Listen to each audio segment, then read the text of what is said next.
Thank you. Mr. Secretary, in your opening remarks, you mentioned Syria and how sanctions relief was a necessary step to help Syria's interim authorities stave off imminent collapse of the country.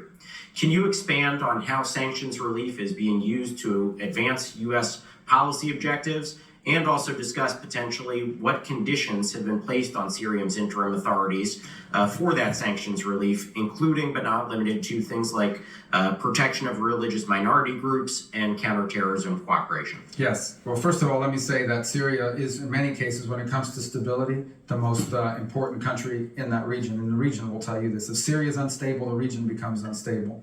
So we have an opportunity now, hopefully, to see a government, we hope the formation of a government, then the only kind of government that can work in Syria is one that respects and includes all the different groups, which, by the way, that's one of the advantages of Syria. There is such a thing as a Syrian national identity, and you can build on it. It is identity that until recently included close cooperation with Alawis and Druze and Christians and Sunni and Kurds. It's been a society that's existed this way until Assad divided them against each other for his own purposes. A civil war broke out, ISIS erupted, foreign fighters poured in, and all kinds of instability ensued. So what we have now is a transitional authority led by some people that frankly have troubling previous histories. That said, they have said they have no interest in war with Israel. They have no interest in becoming a playground to export revolution. What they want is to build a country. That is what they are claiming, and that's what we're willing to help them do if that's what they're serious about doing.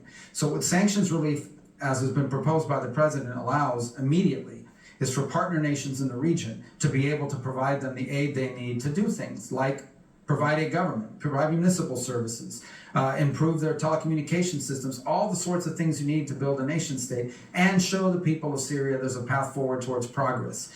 Our belief is failure to do that will quickly devolve into civil war. ISIS will grow in strength and power.